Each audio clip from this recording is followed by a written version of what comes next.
presidente Jair Bolsonaro mentiu ou, segundo simpatizantes dele, se equivocou pelo menos 2 vezes na última semana. Eu dei o benefício da dúvida para ele porque não sei se ele faltou com a verdade por ignorância ou se pretendia de fato enganar alguém. Cada um que tire a sua própria conclusão. A primeira foi sobre a jornalista Miriam Leitão, da Globo.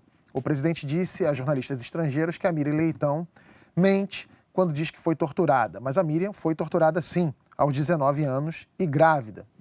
Ela denunciou o caso na aeronáutica e antes que alguém duvide, sim, houve ditadura no Brasil, né? Já a segunda foi quando Bolsonaro disse que, aspas, falar que se passa fome no Brasil é uma mentira, fecha aspas. Essa, pelo menos, ele voltou atrás. Tem 2 informações que ajudam a gente a entender a fome no Brasil. Uma pesquisa de 2013 do IBGE, a última com este dado, mostrou que, na época, antes da crise econômica, 3,2% dos brasileiros viviam em insegurança alimentar grave. Para a FAO, menos de 2,5% da população brasileira é subnutrida. Mais ou menos 5,2 milhões de pessoas. Mas o presidente parece que não está muito afim de dados científicos. Ele também disse que os dados de devastação na Amazônia são produzidos pelo INPE. Ele diz que são uma ilusão.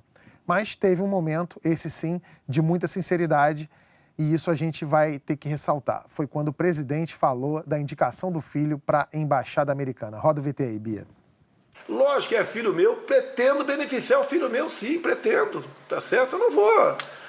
Se eu puder dar um filé mignon ao meu filho, eu dou, mas não tem nada a ver com filé mignon essa história aí, nada a ver. É realmente nós aprofundarmos um relacionamento com um país que é a maior potência econômica e militar do mundo.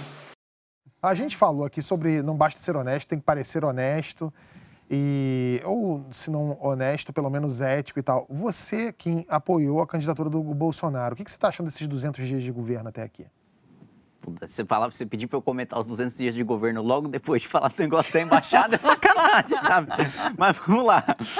Começando já, aproveitando o gancho da embaixada, né? Isso eu acho que encaixa perfeitamente na questão da mulher de César, né? Ainda que o Eduardo Bolsonaro tivesse, com todo o respeito que eu tenho a ele, ainda que ele tivesse a qualificação para ser embaixador nos Estados Unidos, ele não deveria ser porque ele é filho do presidente da República, né? A mesma coisa do início do ano do aumento de salário da Caixa do filho do Mourão, né? Então, ainda que ele estivesse lá 15 anos, fosse técnico, etc, etc, etc, ele é filho do vice-presidente da República e você não pode dar nenhum tipo de margem e nem muito menos criar uma crise desnecessária em razão disso, né? Você acha que ele tem qualificação? Eu acho que não. Por isso que eu tô falando. Ainda que ele tivesse, não seria desejável. Mas o pior é que não tem.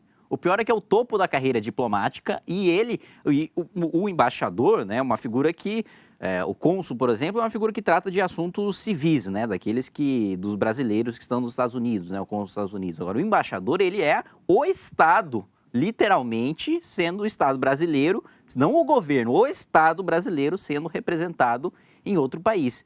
E o deputado Eduardo Bolsonaro não tem nenhuma experiência em representação de Estado. Isso não é opinião minha, isso é fato.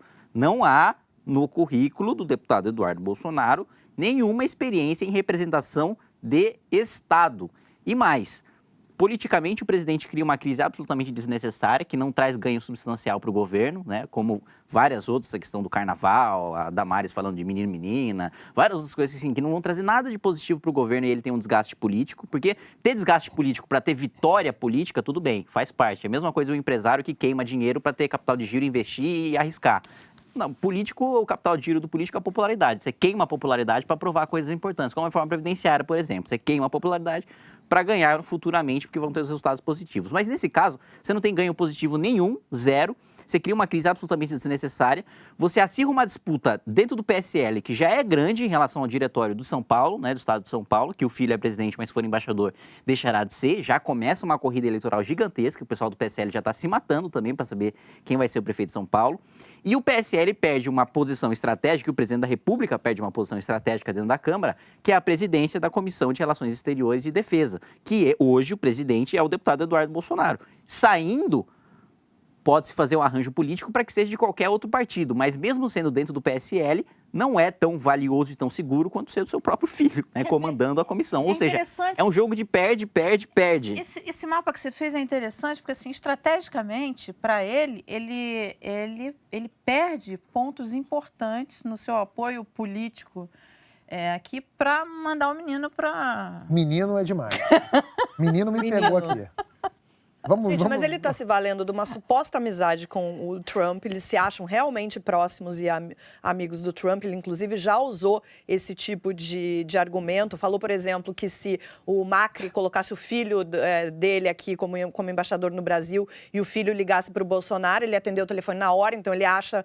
De verdade, acho que ele acredita nisso, que se o Eduardo Bolsonaro ligar para o Trump vai atender o telefone e vai fazer com ele. Eles acham que é um grande acordo para o Brasil. E assim, se você for analisar, parece que não. Parece que, na verdade, a gente está só indo lá para lamber bota de americano.